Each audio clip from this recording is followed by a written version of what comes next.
Check. What's happening, family? Welcome to another edition of your Monday rendezvous. Indeed, let me just turn off this thing so we don't have no background noise.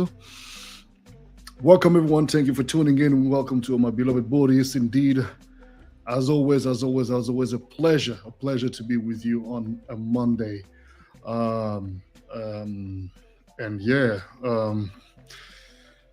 How has your week started? I hope well. I hope that you are feeling energized, that the weekend was smooth. And as I always say, even if things are not necessarily okay, remember that everything will be fine eventually. This is an absolute certainty. It's mathematically verifiable, and I think if you really do apply the right type of thoughts to your ongoing situations, it will indeed allow you to see things from a different perspective, and understand that there are some positive to be found even in the darkest of times. So welcome everyone, and once again, thank you for tuning in. We are definitely growing. The channel it's incredible what's going on, and I cannot thank you all enough for this very precious support. I'll let you all please make yourself comfortable. It's a vibe. Tonight we're going to be talking about a topic that I've touched on on the show before, but I think that again it's a ever evolving conversation.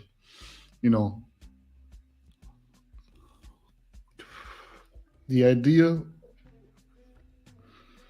that one has of her or himself is really something that defines a lot of the way people will treat you and how you will treat certain given situations. And I want to talk on that. That really is where my vibe is. Let me adjust this camera a little bit. I think that's, voila. Let me just move this a bit there. Up. Voila. Okay. So the idea that you have about yourself really will define how you will handle a given situation and how a certain situation will handle you. And eventually the people within that situation will actually handle you. And the conversation really I want to have with you, ladies and gentlemen, beloved Boddhis, tonight is really on the aspect of understanding that the way you perceive yourself is extremely important. But it's not only important because it will allow you to, display a certain image of yourself, but it is important because the way you see yourself may not necessarily be the way you actually think about yourself.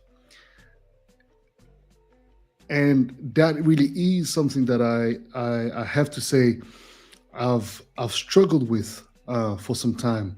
And I always get caught by life, We always get reminders that this very specific situation that we're going through at that specific moment is so challenging that subconsciously starts triggering and pushing certain buttons that, without you realizing, ignite um, certain ideas and beliefs that are completely counterproductive and self-destructive, as a matter of fact. You see, you may say of yourself that, yes, I'm amazing, I'm this, I'm that, life is good, blah, blah, blah, blah, blah. Great. Truth is, even though and it's okay for you to have that positive outlook on life. Of course, I'm not saying otherwise, but you must remember that when you say certain things and deep inside you don't believe what you're saying, that's where you know that there's an issue, and that's where you know that you need to be working on a deeper level on that voice that's telling you that you BSing everyone. So feel free to chip in. This conversation is not just a monologue, please. Even though yes, I am talking, but please jump in the comments and chip in, be interactive, and let's get the conversation going, because I think that the problem that we have with I would call this the imposter syndrome, where you feel like you don't necessarily deserve to be where you are or to do what you're doing, etc. I think that really is the type of situation that eventually leads you to destroy or ruin, eventually, an opportunity or various opportunities for that matter. And so um, it, it occurred to me that when when I look back at my professional career and I look back at some of the the things that have led me to go through tough times, where when I lacked the deeper conversation with myself. Not saying that I was not conscious of my surrounding, I wasn't conscious of how I needed to project my energy, and in order to be perceived and understood by people as being a counterpart to be respected and dealt with accordingly. Because, again, I command a certain attitude and I carry myself in a way that also displays respect for others, right? But the truth is, um, when you look deeper, the belief you have of yourself is not exactly what you're putting out there in the world. And that's where the issue is. I think that's why practice what you preach and walk the talk comes into sense for me.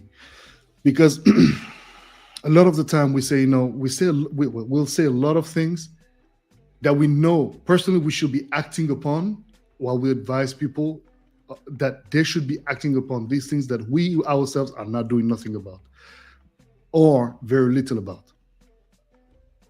Of course, we're going to do a little bit. We do enough to justify the fact that you see, I've done it. But the thing is that I've done it doesn't necessarily, if I may, apply to today. You may have done it a month ago, you may have done it 2 months ago, but you've got to stay on course. You got to check yourself. So limitation starts with the belief that you're limited. Because you see, if you're looking at poverty, for example, and how some people in one specific household or environment where everybody is kind of like on the same sort of income or level of livelihood, should I say. So they lack the bare minimum, or they have just the bare minimum. They just have enough to get by, but they can't really afford luxuries of any kind. You see, either you're going to feel like you are never going to come out of that situation, that you're never going to outgrow the limitations of your space and your environment and your social condition, and that will cripple you for the rest of your life, and you will be most likely angry at everybody. Or you acknowledge that, well, this is a point in time in your life, and you may have not chosen the the conditions in which you find yourself, or within which you've been born to. If this occurred before you you came on this plan, um, you you you will find a way deep inside you, and it's intrinsically connected with someone's capacity to be resilient. And I truly believe that a lot of people are not resilient, and I've said that before on a previous show. um, and yeah, as Keisha is just saying right now, that syndrome, mental forwardness, is a skill we all should learn. Indeed, you got to look forward, and it's but the thing is that I agree with you, Papa K, but the issue here is the fact that to look forward requires for you to be able to look backwards and understand what is not allowing you to move forward accordingly, because you may have the will to move forward, but if you don't have the quiet knowledge of what in the first place is causing your situation, if you don't have an observation, a critical observation of where you are right now and where you came from, you can go forward, but you've not solidified your understanding on your environment right now. As in, for example, if you are given, and I know we agree on that, but if you indeed are not able to assess your reality objectively, then objectively, when you're offered an opportunity, you're going to mess it up. And that's okay, because it's part of the learning process. I don't believe in there's no such thing as, if you miss the train, you miss all the trains. In some situations, yes, that's true. But most of the time, it's not. You can recreate situations, you can recreate opportunities. You've got to be, again, the word resilience, and you got to be determined, right? As Keisha is saying, sadly, some people then stay looking forward. Sadly, some people then stay looking backwards. It's a fine balance. True, it is a fine balance. I agree, and that's why the reason why you might stay backwards is because, well, I can only look at myself and my personal experience when it comes to doubts. We all have doubts in life. We all do. Nobody's perfect. Nobody came with the science in them. It doesn't exist. Um, and you may have come with a certain setting that makes you a little bit more advantaged compared to other people, because of just how nature built you and afforded you the capacity to probably switch gear and get things done in a more proactive way, and again, move forward as you solidify things along the way. But when you look backwards, sometimes you start realizing, first of all, well, how much steps you've done so far, right? Um, and along the way, um, because along those steps that you've walked, along this long path, this long journey you've walked, you have lacked the capacity, or you've failed to really look deep into every step of the way, understanding how you manage to move from one position to another. And that happens when you are too much about forwardedness, and you're always looking, okay, next, next, next. Yes, but what have you acquired as far as knowledge from that experience right now? Where are you at? Where are you at right now in this space? You see, I think that this is where the conversation is, at least for me, where you've got to be able to um, almost take, well, not almost, you've got to really make it, intentionally make it an importance of the highest level, to just take a moment and really analyze your position, analyze where you're going, where you came from, and where you are, right? And as much as this may sound to be very obvious, again, we can get stuck in a loop. We can get stuck in a loop. For example, you could be, I'll let me think about something. Okay, jealousy. So, in the world we live in, since I guess the beginning of times until now, jealousy exists. Whether you want it or not, it's not about what you want or don't want. It's just that it is what it is. And if you want to fight against that, you are literally going to be fighting and pushing against forces that are really, really, really, really, really strong. So the point that I'm trying to make here is this. If you give jealousy of people around you, or envy, or whatever you may qualify, something that causes you to be worried or to feel doubtful or to just feel a certain way, that then leads you to no longer move out of fear to be judged or to be considered this or that, or just to be judged. Yeah, you you now have created a memory inside your system, a memory and a thought that is crystallized there somewhere at the back of your head, in your subconscious mind somewhere. And then this means that everything that you're going to start doing will be masked. You will start wearing the cloth of somebody that you're not, because you don't want to be judged, and you start then lacking naturel. You're no longer giving yourself a chance to fail. And it is indeed uncomfortable, highly uncomfortable, to be seen failing. But even more than that, to accept that you failed, or to accept that you've made a mistake, or whatever the case might be. Thing is, the deeper issue here, if you dwell too much with the problem, and if you get overwhelmed by the situation that you've just experienced, and then start deciding subconsciously that this situation, this error, this hurdle along the way defines you, then that's when you're messing up your business for yourself.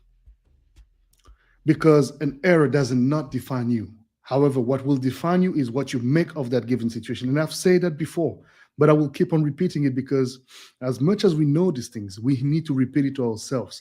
You're not defined by the successes or the errors that you make. You're defined by your capacity to take stock of everything and humbly analyze it, all these accomplishments, because to fail means that you've tried. You may have not tried hard enough. You may, whatever the reasons to your so-called failure may be, the simple fact that you have tried, that you have dared to move towards the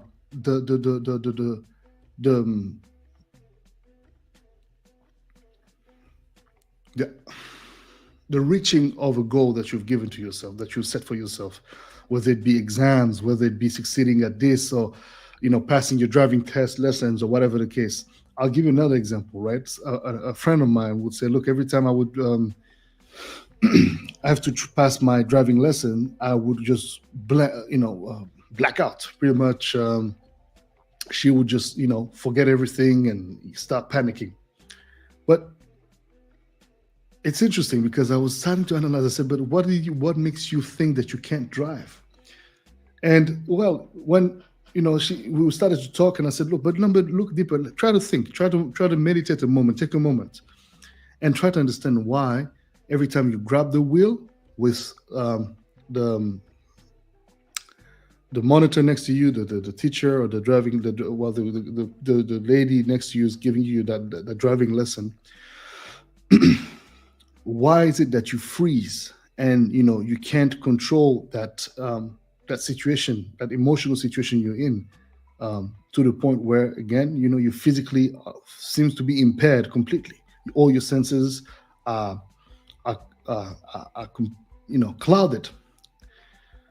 And well, as subtle as it is, it seems like, well, she had some sort of an experience with like some car accident that, even she didn't have that experience, but somebody she knew had a terrible accident, and for some reason she got it. It did well.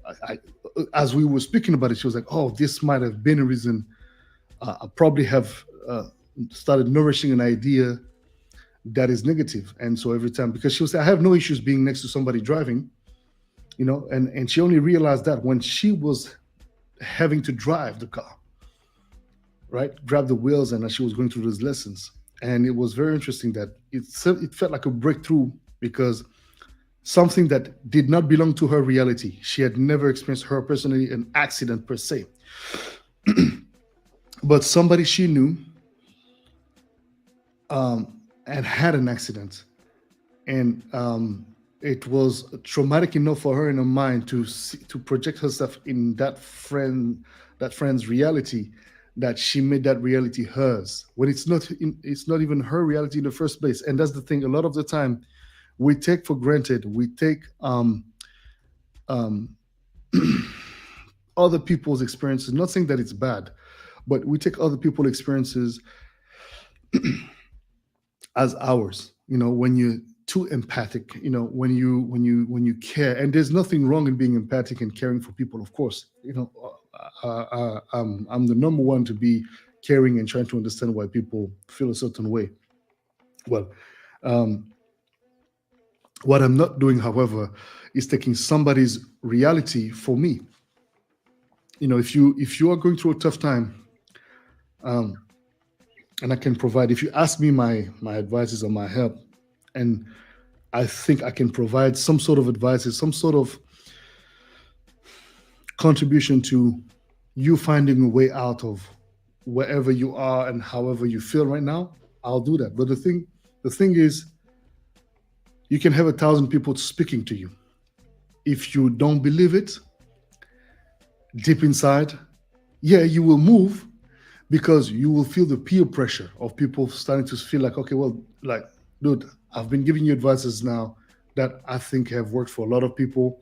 I've seen people talk about this is the way to come out of this and that situation. It's not necessarily applicable to everybody, but based upon the way I know you, like, if you really were to try, it could work out. So don't set yourself short. Like, come on, let's go.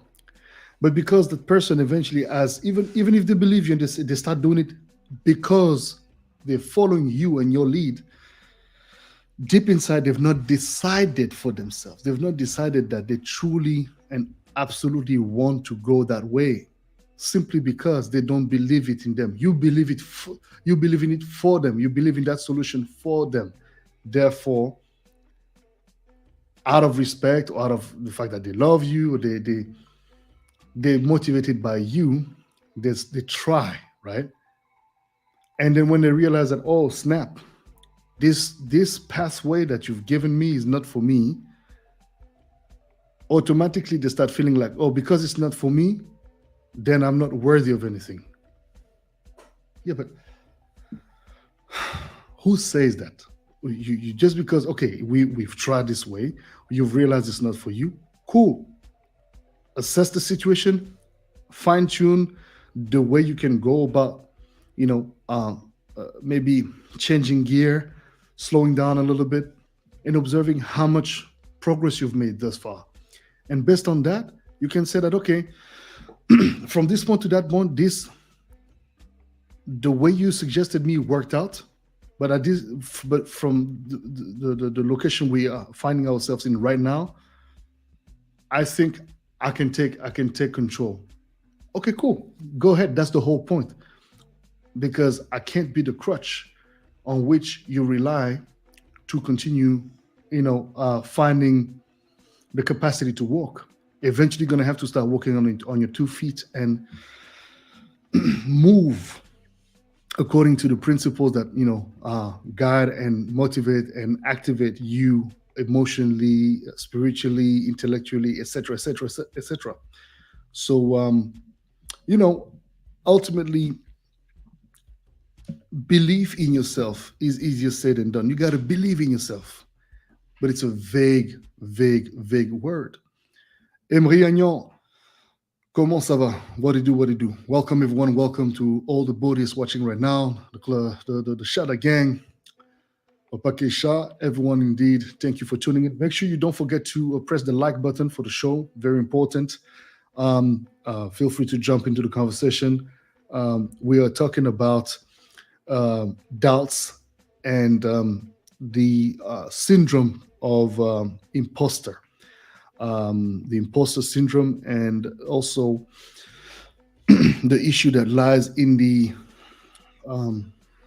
fact that a lot of people crystallize certain perception of themselves that are usually negative, and they try to cover it up with a coat and several layers of super confidence. When deep inside you start scratching and shaking a few things um, left and right, you'll see very quickly that it's the house of cards, and it collapses rather fast.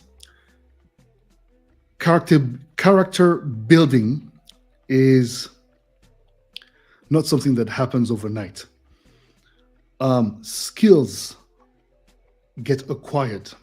As a child, as a baby, you're born, you learn to crawl, then eventually you start stumbling here and there. Mountain of inspiration, comment ça va? Welcome, welcome, welcome indeed. Thank you very much, King. Appreciate that. Indeed, indeed, indeed. And as you evolve eventually from all of these different steps that then allow you to start moving, and then developing a sense of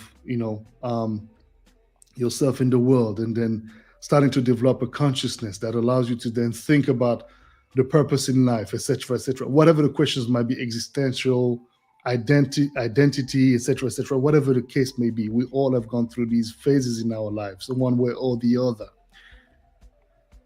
You have to come to the conclusion that along the way, it was a learning process. For some, for everybody, it's a hard learning process. It's not easy. And you may be protected by your family, or you may be exposed, as a matter of fact, for most people, to a lot of insecurities from from just being at home with unstable parents, or siblings or uncles, or whatever the case may be. Whatever the conditions of your life may have been, you have had to build a character. You've had to assess situations and learn how to move, develop certain skill set, and develop also certain limitations as you had to prioritize based on the urgency you find yourself in. And a lot of the time in this life we are in, we compartmentalize and we prioritize, because of course it's hard to take on all of the challenges that come along the way and face you, right? You got to tackle every situation one at a time.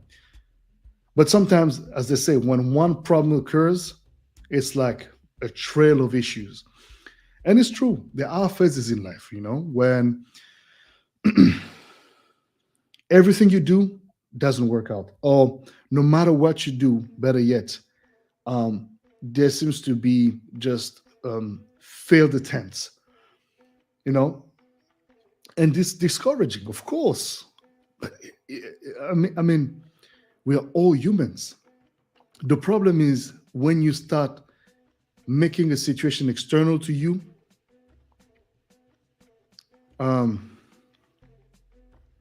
something that defines you. As I've said earlier, what defines you is your capacity to observe deeply, truly, sincerely, but in a non-destructive way, where you are, and understand that You may not have the clues right now, but sleep on it, give it some time, do something else. Try to obsess less about the problem and let the solutions come to you. There's if you want to talk about this in a more spiritual form, there's we tend to say, well, at least in Africa, I guess Christians and Muslims and every religion actually um, will have different ways of saying that what I'm about to say, but basically, don't be so audacious and um, so ego driven that you think you can resolve every problem in your life. I am not saying that you should you should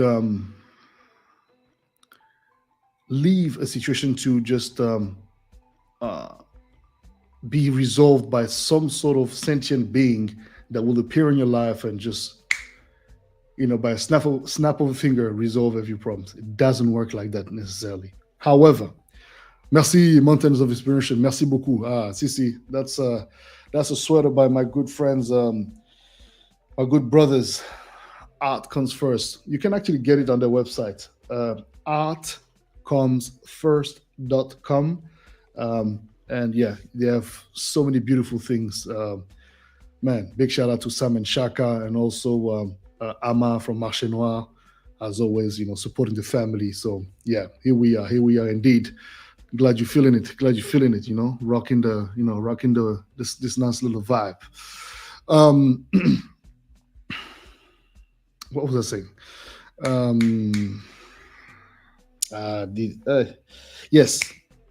So there's not going to be any sentient being appearing into your life now and resolving the problem that you're going through, or some of the problems you might be going through. However, there's a point in life where you have got to surrender. Not surrender to defeat or anything like that, but understand that there's only so much you can do on your own. And it's okay, because the truth of the matter is that if you really, really, really think sincerely, deeply about what it is that you're going through, and if you've come to the realization that this, among all of the things that you are experiencing, one or two of these matters you can't handle them, or it's out of your capacity, we say leave it to God.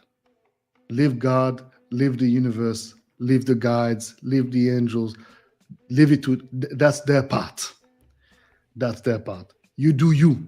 You do your part, which is the thing that you can handle and you can do. There's certain things that are beyond your control, and you've got to humble yourself and say, hey, guys, if you're out there, which I believe you are, please take this for me. Because there's only so much I can take right now. I For those of you who don't believe in God and don't believe in the higher powers, there's a different approach to that, which would be the infinite powers, and which is it's connected. It's the same thing, but put in different ways, and it has probably more refined aspects. But basically, the infinite powers of the subconscious mind, or the spiritual mind, which is the more you obsess about a given situation, the less chances you will have to get it.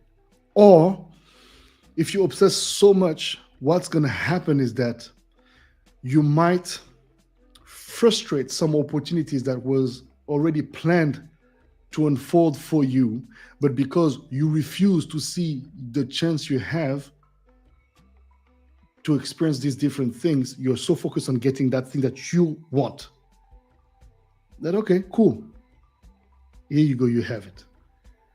And the reason why you didn't get it then, and you forced everything and you did everything that you had to do, and even things that you shouldn't have done to get what you have, now that you have it, you can't even enjoy the fruits of it. You can't even enjoy the flavor. Everything seems a bit sour. Uh, or everything is amazing, but then you're never fully happy. You're never fully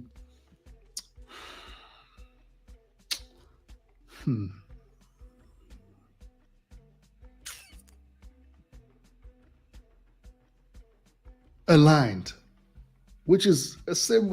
It's a more sophisticated way of saying happy. Let's just keep it simple. You're not fully happy. And why are you not fully happy? Because you have not allowed life to take its normal process for you. Allow life and the experience, your experience in this lifetime, in this realm that we call reality, that human reality, which is not the reality of the spirited realm, etc. I'm not going to go too deep right now, but um, because you wanted to act as a god of your own, which technically you are, because we are all reflection of the divine, and therefore we can indeed act divinely, even though we are not perfect, and that's actually not the point. We're not supposed to be perfect, but the fact that we aim at perfection is utterly important. And so, as you wanted to act like you could be, defining, and you can define, and you should define what it is that you want, but not at all costs. Why? Because if I say I just want this and nothing else, I've just literally closed so many doors that even if they were going to be opened for me, and those doors were going to lead me to actually accessing this thing that I wanted in the first place, but I wanted to bypass all of the experiences that would have sharpened, and enhanced my knowledge, my capacity, my adaptability, my vision, my sense of self within a space, whichever that space might be. In other words, that would have sharpened and enlightened my wisdom and my eyesight, allowing me to see better when given the opportunity, seizing it, and indeed appreciating the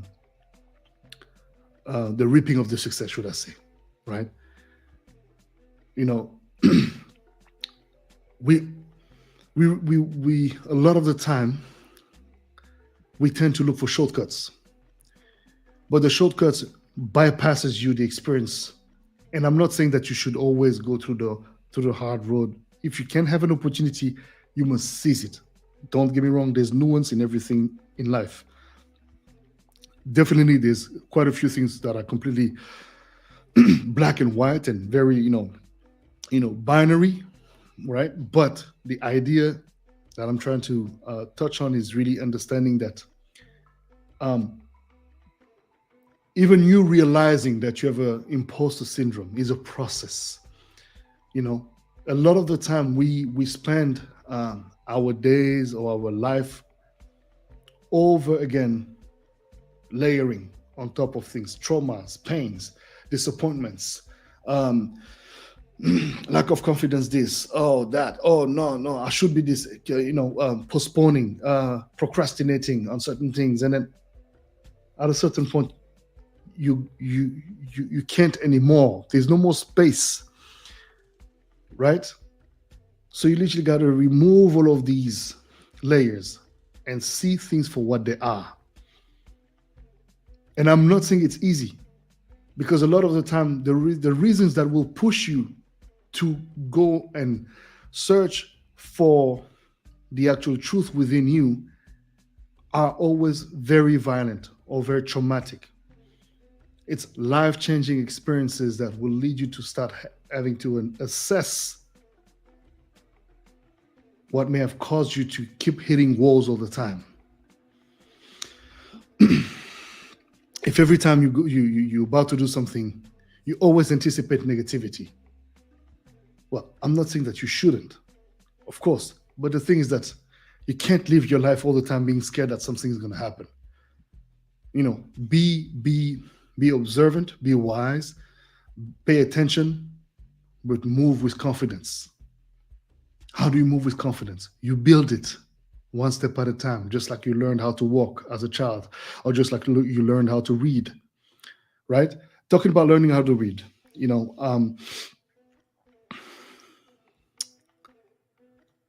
recently I've discovered that I was probably dyslexic, all my life, and probably we didn't know, whatever, I don't know. The reason why I say that, and maybe I'm saying something that is completely false, so I stand to be corrected if anyone sees this show the way to the end.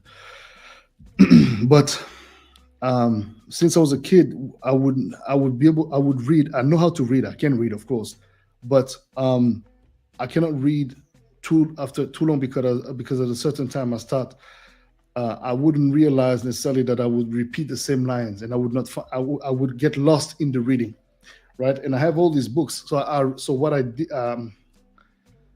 without understanding consciously what I was doing, I started understanding the need for me to have multiple reads. So I would have multiple books, because the moment I would start to see that, I would stumble upon a certain page, and I would not be able to. Technically, whatever I do, my mind cannot focus anymore.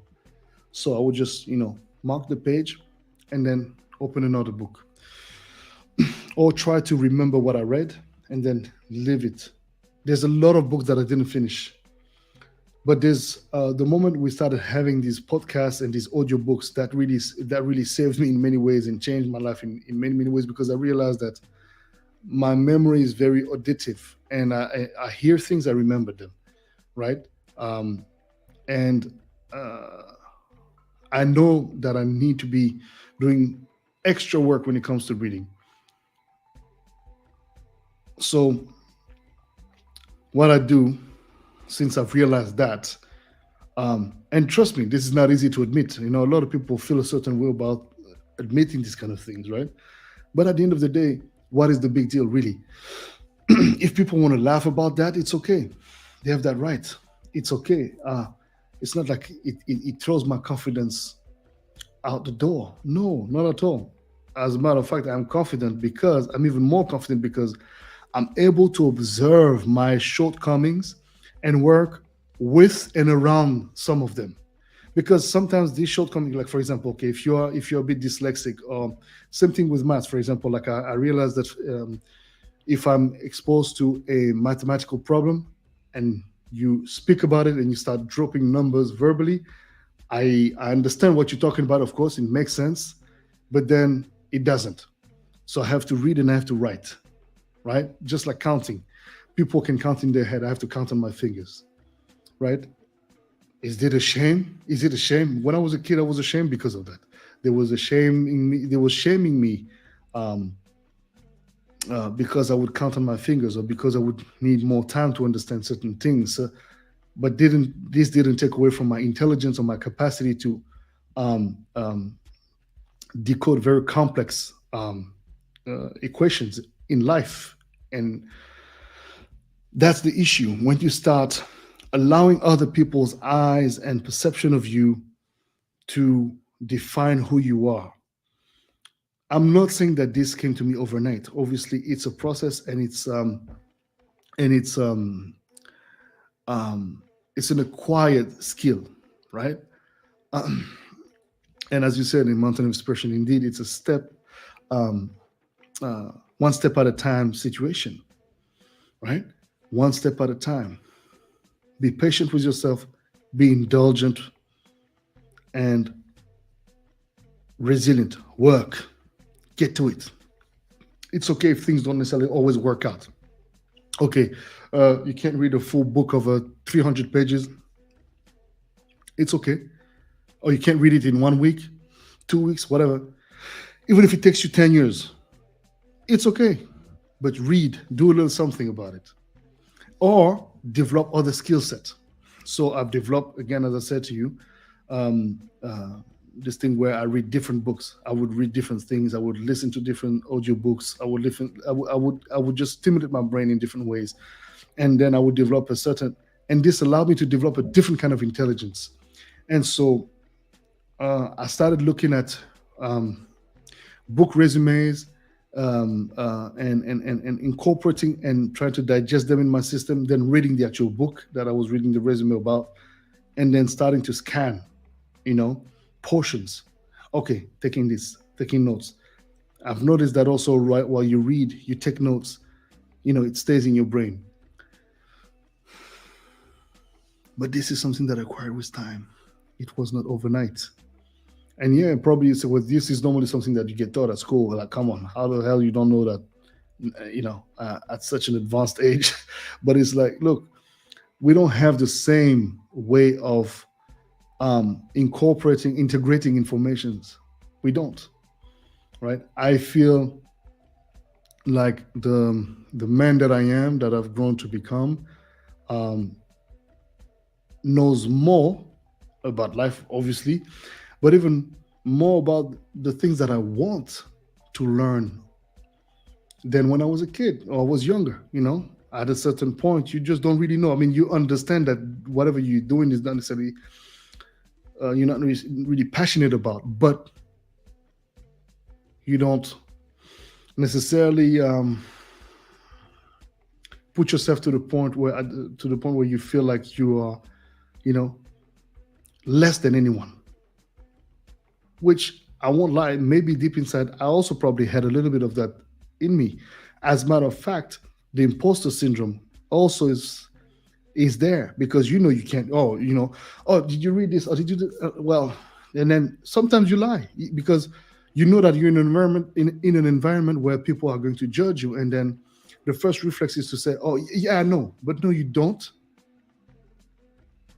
And it's okay to say that you don't know.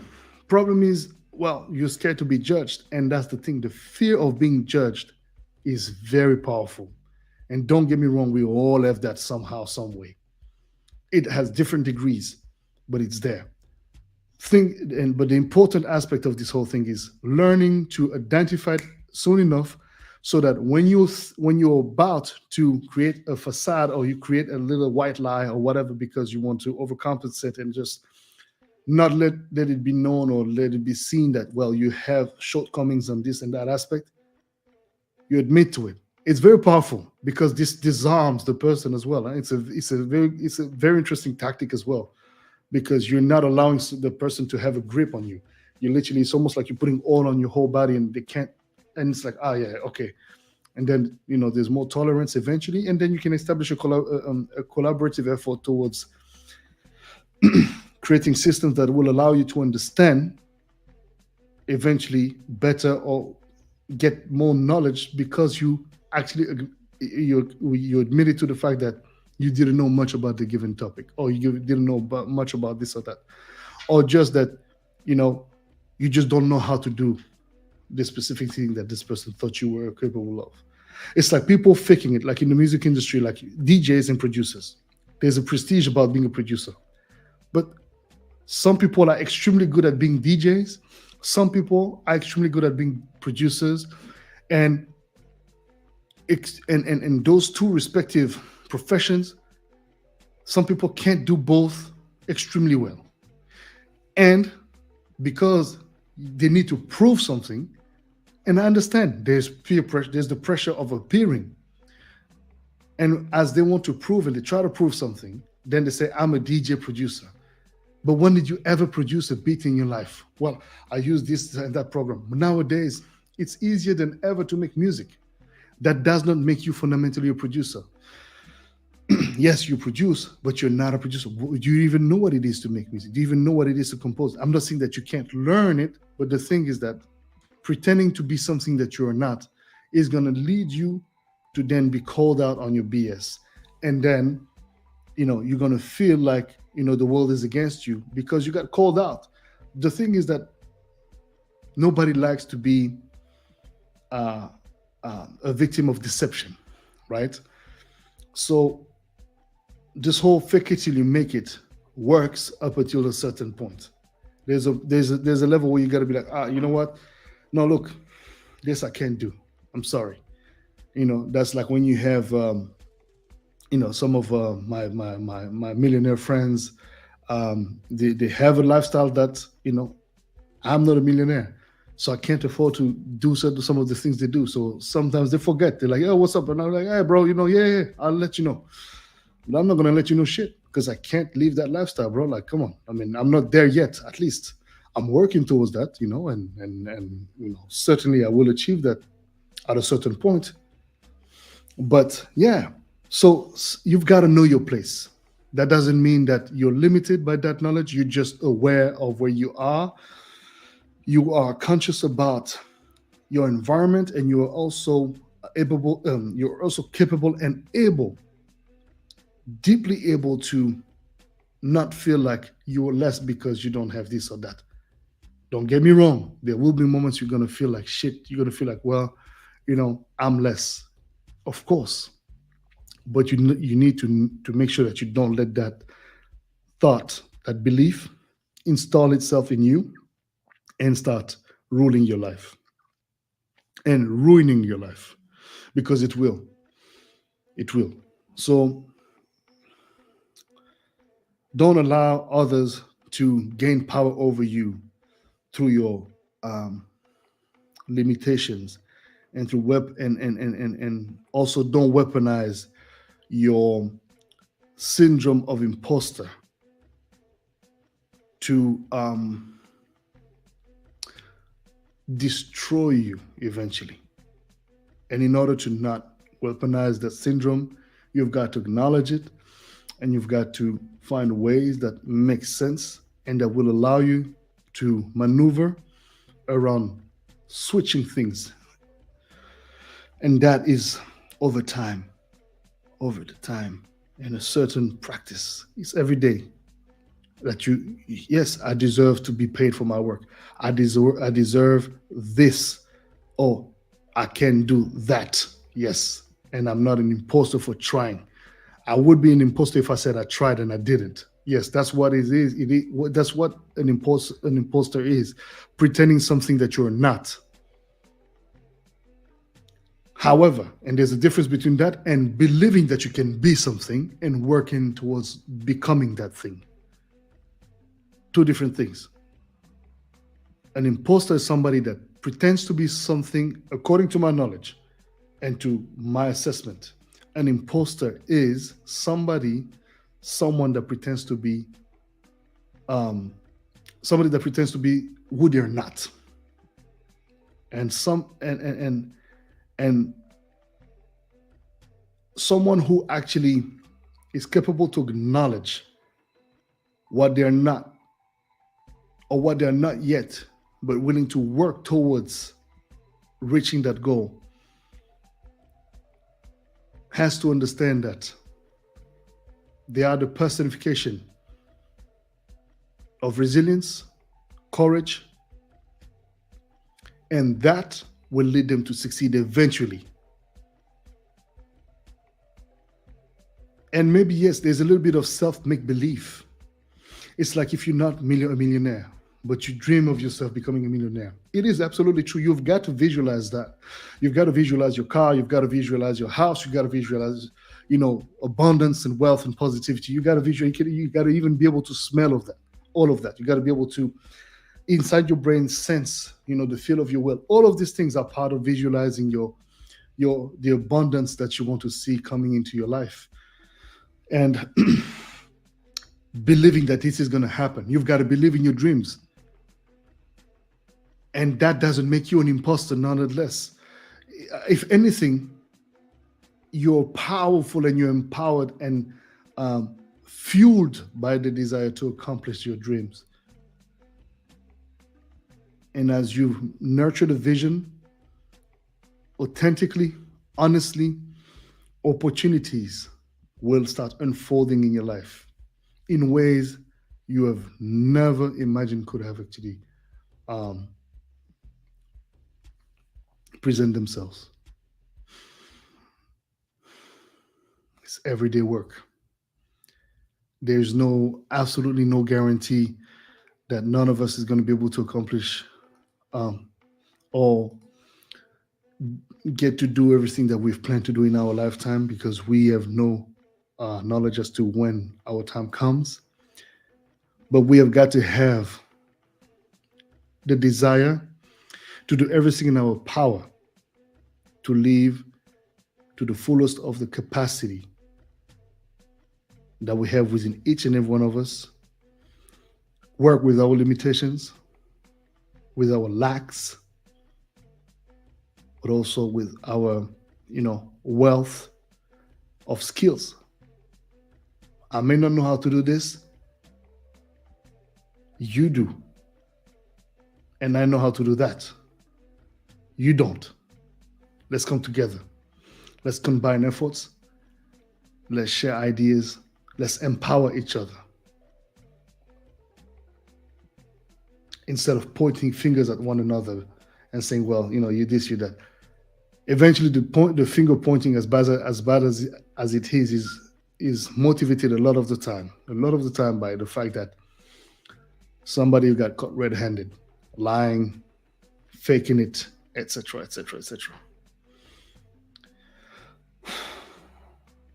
And somebody who has enjoyed, and I have imposter syndrome. I've had to deal with it. I've had to fight it, on so many different levels. And that imposter syndrome, the reason why I'm talking about this is because I've created beliefs subconsciously that I didn't deserve this, I didn't deserve that. Even though consciously I want this, I want that, but I've had certain things in my life that made it so that I allow these situations and these experiences to control me subconsciously. That's why the subconscious mind is infinitely powerful. And you can pray all the gods you want. If you've not healed what is inside you, by the strength of your own capacity, determination, and hard work, no one can fix that for you. Not a partner, not a man, no one, nothing. Because you will always have something in you that's going to be lacking. Because you've not taken the moment or the time, always making excuses. I cannot do this. Always making excuses. Do not look at the true version of you and assess. Okay, this I need to work on. That is acquired. That has been done. Can I do more? Yes. Will I do more? Of course. But thus far, I've done this much. And no, I'm not an imposter. And no, I deserve, and yes, I deserve to be where I am and to go where I'm going. As a matter of fact, the imposter, this syndrome, you have to look at it almost like it's like a second, it's like another, in the cartoons where you have the angel and the devil, and it's like one of the voices, it's those voices in your head. That's what it is. You say one thing, but then another voice says, no, you're piece of ish. What are you? Why are you lying to this person? You know you're not that. That's what leads a lot of people to really feel messed up eventually, and that's when you have like these big moments where people have like a crisis in their lives and they don't know who they are anymore because all this time all my life has been a lie, this and that. And maybe that was the case, but a lot of times if you really look at it, you can solve the problem. Because you've just never taken the time to really look into this, it becomes overwhelming because it's a new set of information. It's a completely new realm and paradigm that you're like, oh shit, all this time this wasn't me. Well, yeah, it was. And yes, it's hard. Of course, it is very hard to realize that you're not as strong as you are, that you're not as this as you are, that you're not. It's okay. You're not defined by none of this. You're defined by what you do once you know. And even then, you can stumble again. That's what it is to be a human. You are not perfect, and that's okay. Can you reach perfection? Probably. Will you ever reach perfection? Maybe. I don't think you can, but it's perfectly imperfect. And that's good enough. So let's not be so hard on ourselves and understand that a lot of the issues we have are actually deeply within, somewhere in our brain, in our and if you don't treat that in time, and if you don't seek counsel and enlightenment from different sources, you have an array of opportunities here now on the internet now, because we're in this internet age where you can actually find access to means and tools to actually help you, right? And look, that's the beauty of life. You know, yeah, it stinks. Yeah, it hurts. It's annoying. It's disgusting. It's this, is that. But life is that way. Life is also that, you know? You're never not gonna have challenges. Challenges are part of life. It's what it is. And at times it becomes overwhelming, and it feels like it's never gonna it's never gonna be better, and you feel like you're in this pit of emptiness, of no hope. That's your mind playing tricks on you, no matter how bad your situation is. And trust me, I know it's easier said than done. I also have my moments. Believe me, I have my most moments where I feel like, what the fuck, man? What is going on?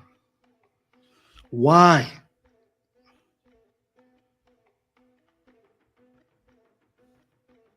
Because it's life. Am I going to let this ruin my existence? And am I going to let this ruin my mood forever? No, of course not. Yeah, it might mess me up for a little while, but I'll be better. I'll be fine. Kesha is saying challenges either build you or break you. It's all spirit. Indeed. It's a spirit. It's a spirit thing. And it's also a question of the glasses you wear and the way you look at those challenges.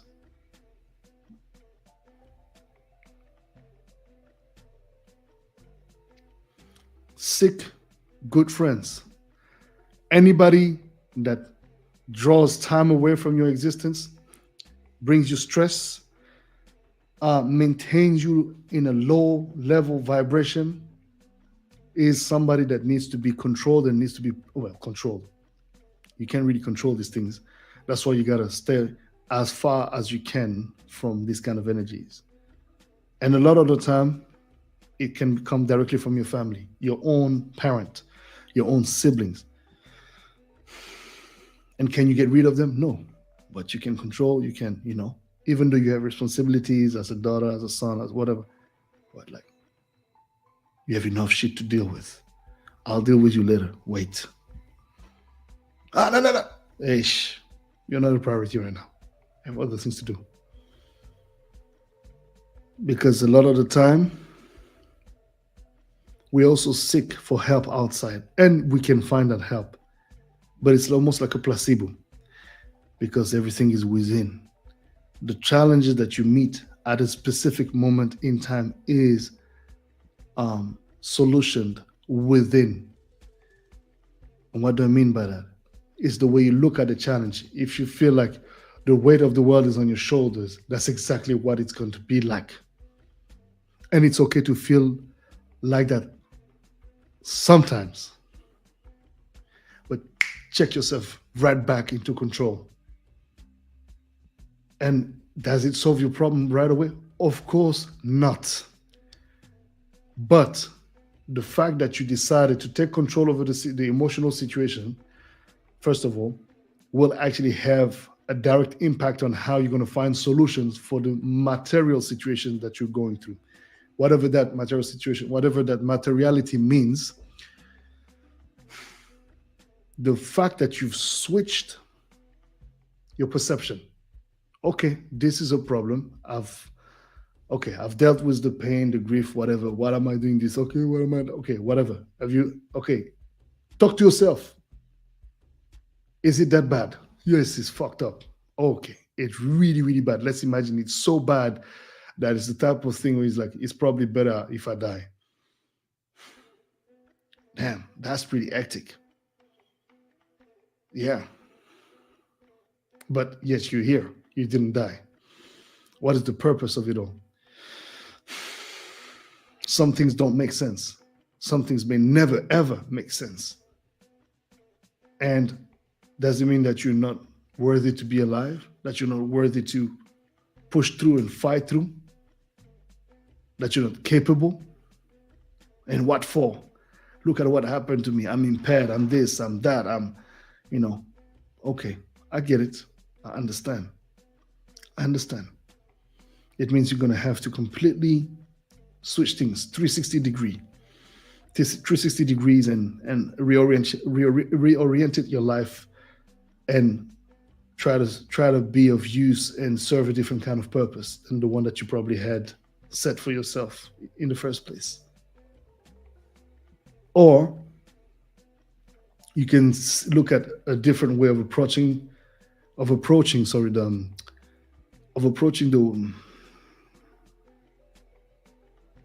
the model upon which you operated in the first place and try to adapt it to your current situation. And then you realize, oh, snap, you're starting to meet people because it's energy, it's the mind. You start creating opportunities. Somebody this, somebody that, pop, pop, pop, pop, pop. Gathering of the forces of the mind. One hand washes the other and both wash the face. You are not alone in this realm.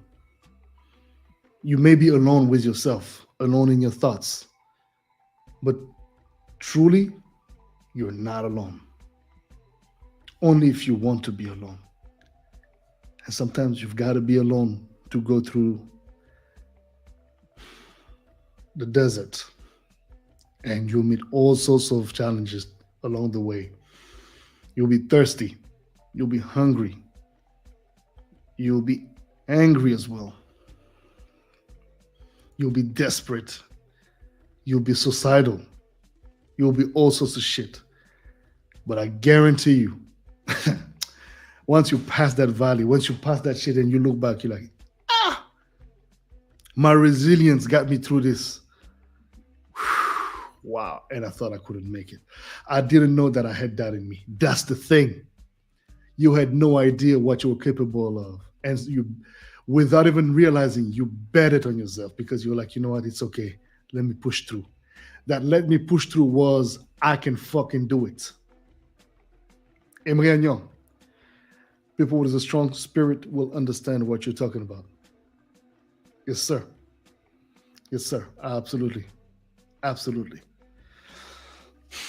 But people with a strong spirit will also understand that to be strong spiritually, mentally, spiritually and mentally, first and foremost, you've got to experience challenges that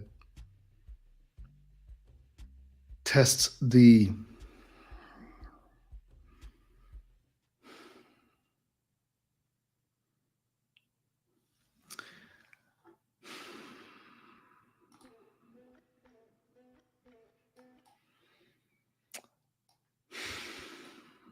trying to find a word that really suits what I was about to say. In order to understand and realize your strength, you have got to experience things that have made you feel so scared that you had no other options than to do something. And maybe at the time you acted upon that, you were probably not conscious because something in you took over. the higher self, the divine self, whatever you want to call it. Because at a certain point, you not only you were in survival mode, but you knew what you had to do without even knowing. That information was downloaded in your system right away, like that. Boom. Oh, that's what I need to do, and you did it. It's like when if I've experienced war in my country, Central African Republic. As a kid, um, um, in '97, Master Electronic, what to do? Welcome. In '97, I experienced the um, a little bit of a military turmoil in my country that led to quite a few um, traumatic events, and something that was political in the first place then became um, um, much deeper and forced thousands of expats to leave the country, to flee the country. Up until that point, Central African Republic was considered the Switzerland of Africa. Bangui, man, okay, it wasn't, the most amazing capital city, but it used to be called Bangui la Coquette. You know, I mean, there was a reason for it. It was such a peaceful city, and yeah. Um, and in '97, all hell break loose. And I remember I was at my friend's house that day. I was in Bangui, coming from Bria, where I was living at the time, because I had appendicitis, and I needed to get a surgery. Um, so I was going. We were stopping in Bangui, and then we would fly to Europe to get this operation done. Actually, no. We were coming to Bangui. We were going to do that in the there was a private clinic in Bangui, and we were going to do that we want to get. They were going to remove my appendix.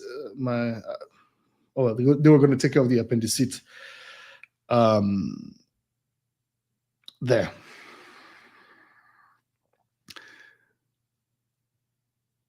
When the military, you know, uh, situation happened, la mutinerie. It's almost like a coup, but it ended up not really being a coup. They just went after everybody. People were shot left and right. They would come get into people's house, whatever. And I was separated from my mother. So basically, well, separated because my mom had the thing happened around noon 1 p.m. So my mom dropped me off at my friend's house. Every time we would go to Bangui, she would, those were my folks, Audrey, Gregory, um, and my homies. And so every time I would go to the capital city, coming from Bria, in the eastern part of the country, the capital city, flying to the capital city, they would just, my parents would just take me there, and our parents were friends, etc. So drop me off. My mother eventually, so the whole thing happens, and so my mother was at my father's office. My father was in Bria, but she was at the headquarters office in Bangui. She got stuck there, right? So they were starting shooting in the streets, da da da.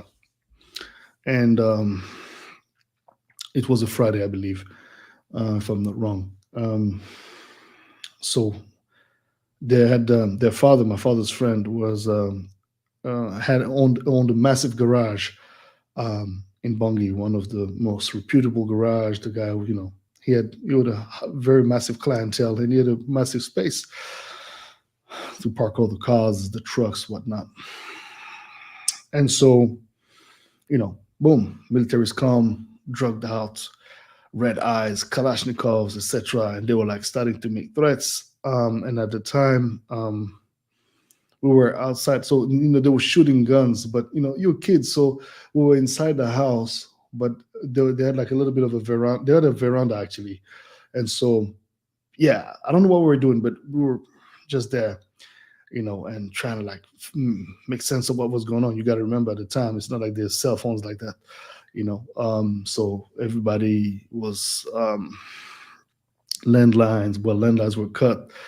God, it was crazy. And so the guys come in, and they started shooting in the air. And my friends, they had like big dogs, so obviously they had to secure the dogs so that they would not shoot the dogs. And eventually I had to face these guys with the Kalashnikovs, and they were threatening. They were like, "Who's the boss here?" And they was talking in Sango. And for them, I was just this white little boy. And I could see in their eyes, and I was really really young. I can't remember how old I was at the time, anyways. But I could see that my life had little value for them in their eyes. The way they looked at me, it was like, yeah. And something, again, I was scared. Um, I could sense and feel my legs literally being very light. And then something just told me, speak to them in Sango. And I spoke, I still speak, but I spoke like a ghetto kid, like, because I mean, I come from the countryside. I mean, I speak various languages, not only just Sangwa, but I speak also different, of our traditional languages. And at the time, and one of them just like burst out laughing. He was like, "Oh my God, you speak Sango?" "Yeah, I speak Sango." And I respond to them in Sango, the whole thing in Sango. And they looked at me. They started laughing. They said, "Oh my God, Eish, no, you entertained us. You are lucky." I said, "Oh, thank you very much." Singana mingi kotazo, huh? Vraiment, kotazo means big man, right? Or um, mokota, as they say in Portuguese, right? So, and they're like, okay, bon. Look, what do you have? And as I say that, um, my friend, my friends, uh, uh, I can't remember if the parents were in the house. I don't recall them being around. It was just us, the kids, and the helpers. So I don't know what happened, but I think there was like 10,000 CFA or something, and I don't know if I can't remember if it was me or them giving them the money, but anyways, they're like, it's cool, okay, you're lucky. Plus, anyway, you're kids, you don't have money, whatever. Well, we'll come back, but for now, you're safe. You're lucky. Uh, I was having to face a situation that I had no preparation for, um, no knowledge as to how to handle the situation. But something told me, do this. Maybe my instincts are very strong. Maybe it's a voice from. I will let everybody see what they want to see. That I know exactly what this is for me. But yeah, everybody will make what they want to make out of that. But all I'm going to say is this: at that point I realized that it took a fraction of a second for things to go south. Had I done something else, probably or probably not. Fact of the matter is that once I did that, they laughed. I started entertaining them.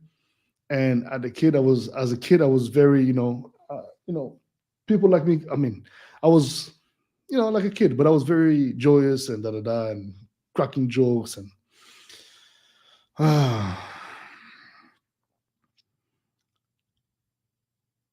you build your character through tough times. It doesn't come easy. It has a cost. It's a trade-off. You cannot expect to have somebody with a strong and very tough character to face the hard things of life and have them be fully, completely be, you know, um, emotional, this and that, because they've probably endured so much in their lives that it will take them time to understand that being tough all the time doesn't mean that you're strong. It just means that you've built a lot of walls around you to avoid being exposed to things that are too emotionally bounding and binding, sorry, and potentially leading you to expose yourself to pain and deception and whatever. So, yeah, that was the example. As a kid, I was able to figure out, I don't know how, and obviously, well, we'll have a conversation. I'll probably have one of my old friends from back in the days, and we're probably going to do a show about this 97 situation. But all that to say, in the end, that we have it in us, the skill of resilience, the skill of um, finding a solution, even though we are, back against the wall, cornered, and not seeing, what is the solution. It's always going to be there, but you got to trust your instinct, and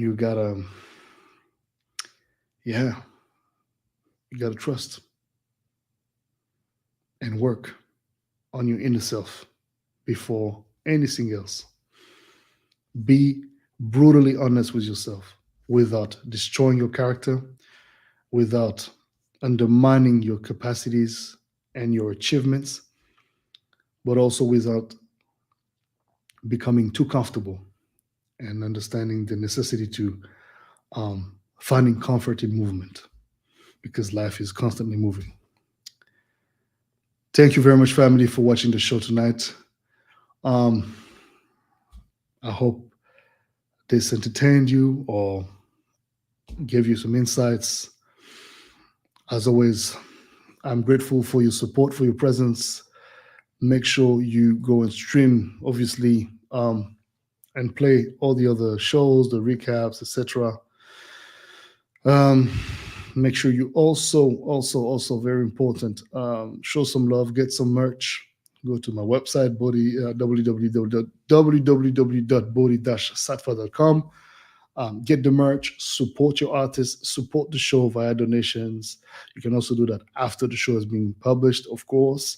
Go support my homies, my brothers. Art comes first. Go get their stuff. Amazing designers, and a big fan of their work and their creations. And this is one of their newest collections. So get it. Go to their website. I believe it's artcomesfirst.com. But you can Google them. They're on Instagram. They're just amazingly inspiring brothers, as well as our brother Ama from Marché Noir. Um, so yeah, as always, family, a pleasure. Have a beautiful rest of your week. Please be safe. Don't do something I wouldn't. And bonsoir la milliardaire. Bonsoir. Ah, vraiment, la reine. Tu arrives un peu en retard. Je m'apprête à couper le show. Mais tu peux regarder le replay certainement. En tout cas, once again, thank you very much, Papa K. Emery Agnon, Mountain of Inspiration, Master Electronic. Thank you very much, gentlemen, and thank you very much, ladies, beloved queens and kings, my Bodhists. See you. No, Friday I won't be. Well, I'll try to pre-record Quarantine Grooves because Friday I'm going to be in Angola. I'm flying to Angola. I'm going to be performing Friday night in the capital city, Luanda, at this club called Lux. And then I'm flying on Saturday to Lubango, inside the country, and the beautiful city of Lubango at Corpus Club in Lubango on Saturday. So if you happen to be in Angola and you're watching the show, you know what to do. Come and join the fun, and I shall be seeing you. If I'm not too tired, we're flying back on Monday. But if I'm not too tired, I'll be doing the show on Monday. And so let me say goodbye for now, and we'll see each other Monday. Have a beautiful unfolding of your week. And remember, believe in yourself, right? No matter what, believe in yourself. Peace.